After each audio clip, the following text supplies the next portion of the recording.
पुण्यामध्ये आपण पाहतोय सध्या महायुती सरकार विरोधात हे काँग्रेसचं आंदोलन सुरू आहे। आणि पुढच्या 8 दिवसामध्ये ललित पाटील हा पकडला गेला, ललित पाटील फरार झाला आणि त्याच्यानंतर मात्र पुण्याची वस्तुस्थिती ही या ठिकाणी अमितेश कुमारांच्या समोर आली। तर आपण सध्याची ही महत्त्वाची दृश्य पाहतोय पुण्यातून। राष्ट्रवादी काँग्रेस शरदचंद्र पवार या पक्षाच्या वतीने पुण्यामध्ये आता तीव्र आंदोलन केलं जात आहे। पुणे शहरातील अंमली पदार्थांचा सुळसुळाट, कोयता गँग दहशतीसह महाराष्ट्रातील अनागोंदी कारभाराचा निषेध यावेळी या सर्व कार्यकर्त्यांकडून केला जातोय। कधी काळी विद्येचं माहेरघर अशी पुण्याची ओळख आता मात्र ड्रग्सचं माहेरघर म्हणून देशभरामध्ये पुण्याचं नाव काढलं जातं असा आरोप सुद्धा यावेळी सर्व आंदोलकांनी केलेला आहे। याच आंदोलनातून सरकारच्या कारभाराचा निषेध सुद्धा व्यक्त केला जातोय।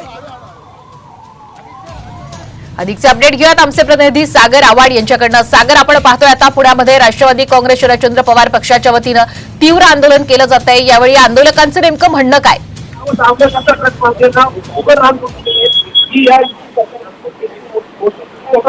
सागर, माझा आवाज आपल्यापर्यंत पोहोचतोय का? काय सांगणार या पद्धतीने सातत्याने पोलीस पाठीशी घालतात असं या ठिकाणी कदाचित मंत्र्यांचा किंवा राज्य सरकारचाच दबाव आहे, त्याच्यामुळेच या ठिकाणी या ड्रग्स माफियांना अटक होते किंवा ड्रग्स थांबवलं जात नाही। कारण की ललित पाटील काही मंत्र्यांची नावं घेईल, त्याच्यामुळे त्या भीतीमुळे आज या सगळ्या प्रकारे या ड्रग्स माफियांना एक प्रकारे अभय हे राज्य मान्य सरकारने दिलेलं आहे।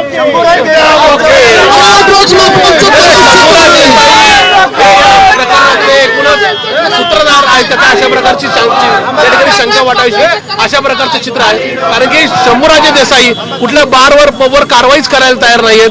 ज्या पद्धतीने गृहमंत्र्यांनी पुण्यातल्या एका भाजपच्या कार्यकर्त्यांना अभय म्हणून दिलंय, हे सगळे ड्रग्स माफिया बार चालक हे कुठे ना कुठे या ठिकाणी भाजपच्या बरोबर संगनमताने हे पुणे बिघडवू पाहतात का काय, अशा प्रकारचा प्रश्न निश्चित आमच्या मनामध्ये आहे।